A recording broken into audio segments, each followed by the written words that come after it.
আসমানের সম্পর্কে তো তার ভুল ধারণা ভেঙে দিল আসমানের বাবা। সম্পূর্ণ জানতে ভিডিওটিতে একটি লাইক করে প্রথম থেকেই দেখতে থাকো। গল্পের শুরুতেই দেখা যায় যে তোতা কথা বলতে থাকে রূপের সাথে।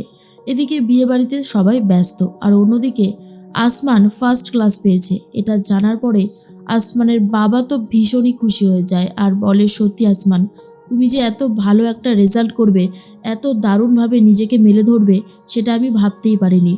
তবে আমি জানতাম সুযোগ পেলে তুমি কিছু একটা করবে, এত ভালো রেজাল্ট করবে সেটা তো আশাই ছিল না। আমি কিন্তু খুব খুশি হয়েছি। আমি এতটা খুশি হয়েছি যে তোমাকে বলে বোঝাতে পারবো না। জীবনে অনেক কিছুই তো দেখলাম, কম দিনের এক্সপিরিয়েন্স তো হলো না। তার মধ্যে থেকেই বলছি, তুমি দেখবে অনেক ভালো থাকবে, তোমার জীবন অনেক অনেক সুখের হবে। আমি এটাই চাই, সব সময় এটাই চেয়ে এসেছি আর এটাই চাইবো, যে জীবনে অনেক ভালো থাকো। তোমার ভালো থাকাটা দরকার। তোমার সাথে অন্যায় হয়েছিল কোনো এক সময়, আর এখন থেকে তুমি কিন্তু আর বেকার না। আর তোমার কিন্তু একটা ডিগ্রি আছে, সেটা কিন্তু সবাই জানবে। শোনো, ওই মহিলার কাছে যেতে হবে দর্শনা, যে তোমাকে সন্তান হিসেবে স্বীকৃতি দেয়নি। তোমাকে প্রমাণ করে দিতে হবে যে তুমি সবটাই করেছো। তোমাকে যেতে হবে আজকেই। আর তখনই আসমান বলে, কেন বাবা, কিসের জন্য যাব বলো তো? আমি কি ওনাকে দেখানোর জন্য কোনো কাজ করেছি? তেমনটা তো না। আমি ওনাকে দেখানোর জন্য কোনো কাজই করিনি। আমার নিচে যেটা মনে হয়েছে আমি সেটাই করেছি। তাহলে শুধু শুধু কেন আমি ওনার কাছে যাব? তখনই আসমানের বাবা বলে, যাবে, কারণ যেভাবে উনি তোমাকে অপমান করেছিল, আর আজকে তোমার সাকসেস দিয়ে তুমি ওনাকে অপমান করবে। হ্যাঁ আসমান, আমি বলছি তো। কিন্তু আসমান তখন বলে, না বাবা, আমি কোনোভাবে ওনার কাছে যাব না, আর আমি যেতে চাইও না। তখন আসমানের বাবা জোর করেন আর বলে, ঠিক আছে, তুমি যখন যেতে চাইছোই না, আমি তোমাকে জোর করব না। বাট হ্যাঁ, একটা কথা আছে যেটা তোমাকে বলতেই হবে। তোমাকে নিয়ে যাব আমি এখন কোজাগরি ম্যাডামের কাছে। তুমি সেখানে যাবে তো, হ্যাঁ কি না? না বললে আমি অবশ্য শুনবও না। কারণ উনি যদি তোমাকে এরকমভাবে ভালো পরামর্শ না দিত, তাহলে তো তুমি কিছুই করতে পারতে না। আমি তোমার বাবা হয়েও যেই কাজটা করতে পারিনি, উনি একজন বাইরের লোক হয়ে সেই কাজটা কিন্তু করে দেখিয়েছে। আর তার জন্য আমি খুবই খুশি হয়েছি। এটা তো অস্বীকারের কোনো জায়গা নেই যে উনি যদি তোমাকে আবারও অনুপ্রাণিত না করতো, উৎসাহ না দিত, তাহলে তুমি এই চেষ্টাটা করতে না। আর ওই মেয়েটা তোতা, ও তোমাকে অনেক সাহায্য করেছে, আমি নিজে দেখেছি। তাই কোনো কিছুই আর অস্বীকার করবার জো নেই। তুমি আমার সাথে এখন যাবে। কিন্তু আসমান বলে, আজ না বাবা, অন্য আর একদিন যাব। কিন্তু আসমানের বাবা বলে, না না, আজ যেই পরিবেশটা রয়েছে সেটা তো আর কাল থাকবে না। তুমি এখনই চলো আমার সাথে, বলেই নিয়ে যাচ্ছে আসমানকে। অন্যদিকে কোজাগরীরা তো খুবই ব্যস্ত। কোজাগরীকে দেখে অপরাজিতা বলে, কি সুন্দর লাগছে কোজাগরী, তোমার দিক থেকে তো চোখই সরানো যাচ্ছে না। তবে আমার দেওয়া শাড়িটা পরলে না কেন? আমার কিন্তু একটু কষ্ট হয়েছে। আর তখনই কোজাগরী বলে, আরে বাবা, অত দামি শাড়ি পরার যোগ্যতা আমার আছে নাকি? আর আমি অত সুন্দরও না। অপরাজিতা বলে, এটা আবার কি কথা? দেখো, কার কি যোগ্যতা আছে সেটা কি কোনো ড্রেস দিয়ে মাপকাঠি করা যায়? করা যায় না তো। তুমি এই সমস্ত কথা বলবে না। আমার খুব খারাপ লাগে, মনে হয় যেন আমি তোমার কাছে একজন অপরাধী। আর তখন কোজাগরী বলে, এই না না, একদমই না, কেউ কারোর কাছে কোনো অপরাধী না। তুমি তো আমার বন্ধু।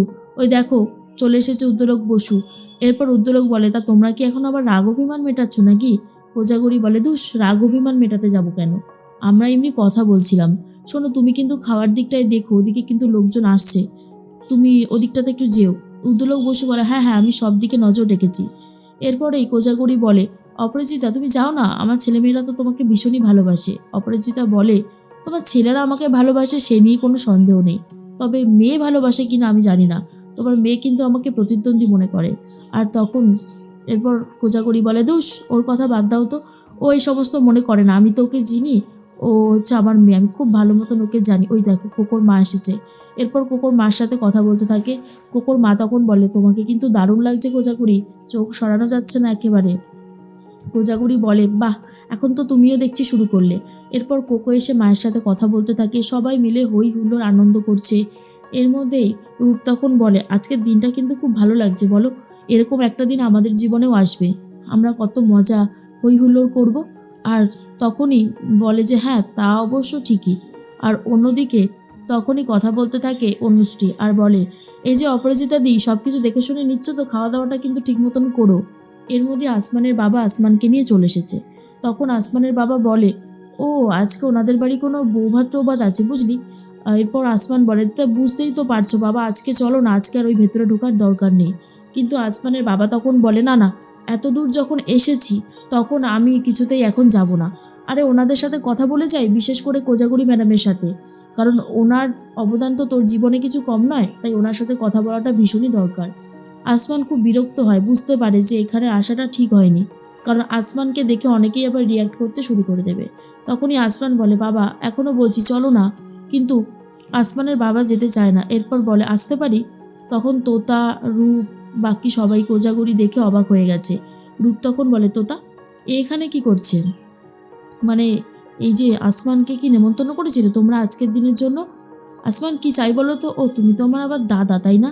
তখনই আসমানের বাবা বলে, আমি জানি এটা বিয়ে বাড়ি, এখানে সবাই ব্যস্ত রয়েছে। তখন কোজাগরি বলে, কি দরকারে এসেছেন বলুন তো? আসমানের বাবা তখন বলে, ম্যাডাম আপনার সাথেই আমার একটা কথা ছিল, যেই কথাটা না বললেই নয়। উদ্দোলক বসু বলে, আজকে কি কথা? আজকে আমার ছেলের বৌভাত, আমরা সবাই ব্যস্ত আছি, আজকে আর কোনো কথা শুনবো না, অন্য আর একদিন শুনবো। তখনই তোতা বলে, একদমই তাই, আর আসমানের সাথে আমাদের সেরকম কোনো কথা নেই, আপনি যেতে পারেন আঙ্কেল। তখনই কথাটা শোনার পরে আসমানের বাবার একটু খটকা লাগে, কারণ যারা আসমানকে একদিন এত ভালোবাসেছিল, সব কিছু করেছিল আসমানের জন্য, আজকে তারাই কেমন যেন করছে। ব্যবহার এতটা পাল্টে গেল কি করে, কিছুই বুঝতে পারে না আসমানের বাবা। আর অন্যদিকে কোজাগুড়ি বলে, কি হয়েছে বলুন তো? কোকো তখন বলে, তোমরা একটু সবাই শান্ত হও, উনি নিশ্চয়ই কিছু বলার জন্য এসেছে, কি বলার জন্য এসেছে একটু শুনি না। তখনই আসমানের বাবা বলে, ম্যাডাম আপনি বলেছিলেন না আমার ছেলেকে পড়াশোনাটা শুরু করতে, আজকে ও রেজাল্ট বেরিয়েছে, ও কিন্তু ফার্স্ট ক্লাস পেয়েছে। কথাটা শুনেই কোজাগরির চোখ থেকে জল পড়ে, মনের ভেতর তো অনেক আনন্দ, কিন্তু মুখ দিয়ে বলে, সেটা তো জানি, মানে প্রত্যেক বছর তো কত ছেলেই না ফার্স্ট ক্লাস পায়, সেটা শুনে আমি কি করব বলুন তো দাদা?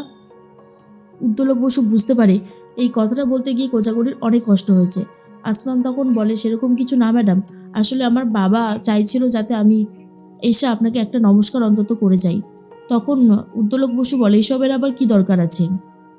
আসমানের বাবা বলে, দরকার আছে স্যার, দরকার আছে, কারণ আমার ছেলের আজকে যা কিছু হয়েছে সবটাই হয়েছে এই কোজাগরি ম্যাডামের জন্য। তখন টিটু বলে, তাতে কি হয়েছে, আপনাদের কি পয়সা কড়ি চাই নাকি? তখনই কথাটা বলে আসমান, যে দেখো তোমার বাবাও তো শিক্ষক, আমার বাবাও একজন শিক্ষক, আমি যেমন ওনাকে মানে স্যার বলে ওনাকে সম্মান করি, তোমারও উচিত আমার বাবাকে সম্মান করা। তোতা তখন বলে, কোন সম্মানের মানটা তুমি রেখেছো আসমান? এই সমস্ত কথা আমি তোমার সাথে বলতে চাই না। তখনই আসমানের বাবা বলে, তোমাদের কি কিছু হয়েছে আসমানের সাথে? আসমান কি তোমাদেরকে আবারও কিছু খারাপ করেছে? বলো না। না না, আমার তো মনে হয় না আসমান এরকম কিছু করবে, ও যেন বদলে গেছে মা, ও অনেক বেশি বদলে গেছে, ও আর আগের মতো নেই, ও তোমাদের সাথে মিশে তোমাদের সাথে কথা বলে এখন আর আগের আসমানটা নেই, খুব ভালো ছেলে হয়ে গেছে। কথাটা শুনেই তোতা তখন বলে, তাতে আমি কি করবো বলুন তো আঙ্কেল? এই সমস্ত কথা বলে আর কোনোই লাভ হবে না।